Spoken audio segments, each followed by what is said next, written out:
Have you ever felt like you didn't belong? Like you weren't acting right? Maybe you felt out of place, or maybe you're just having a weird day. You're nervous about that date you have tonight. Your boss asks you and your girlfriend out for dinner. Pottery class is just you and Larry tonight. Demons at the bottom of the bottomless well of psychological suffering blow soft kisses on your neck as you laugh at Lisa's Tina Fey impression. These are some juicy pickles. How should we go about handling them? Our collective childhood and adolescent memory farts the answer deep into our nostrils as we take a deep breath. Just be yourself. That's what we were told, wasn't it? And I'm sure with kind-hearted intentions. But if you applied this advice to any of the aforementioned scenarios, you might find yourself single, unemployed, the object of Larry's infatuation, and possibly institutionalized. So where does this universally accepted nugget of perceived wisdom lead us astray? Let's take a look at 3 possible reasons. Reason number 1.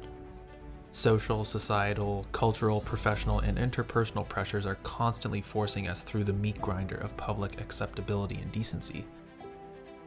Once you come out the other end, you might be manageable and easily formed into patties, but you've lost most of your structural integrity. You're still tender, succulent meat, but the idiosyncrasies and eccentricities that defined you in relation to that other sack of meat have now been homogenized into oblivion. Reason number 2. Let's imagine you've somehow avoided this fate and retained your meaty psychological integrity. My meat will remain intact, you proudly exclaim, but then you think, hold on, I don't even like beef. If you manage to keep yourself whole in the face of a multitude of extreme cultural and societal pressures, you might encounter the unpleasant realization that you don't actually even like the person underneath the many veils you used to wear. I imagine this keeps many people from fully embracing their true selves and convinces them that the least terrible option is to continue the charade. Reason number 3. The vast majority of us are self-contained universes of paradoxical contradictions and bizarre dispositions. We often find it mystifying in our attempts to relate to who we were a year ago, let alone another person, whose trajectory is likely just as complicated and fluid.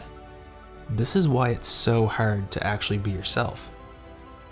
All of these problems, and I'm sure many more that I haven't touched upon, illustrate the necessity of having common areas governed by a set of mutually agreed upon norms in order to keep society functioning.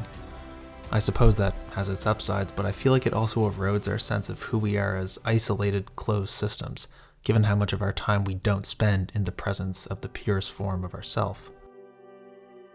I would love to be able to bestow a neatly bow-tied parcel of wisdom encapsulating how best to resist these pitfalls, but that would require more thought than I have brains, so instead I'll leave you with a piece of advice that has failed me time and time again. Just be yourself.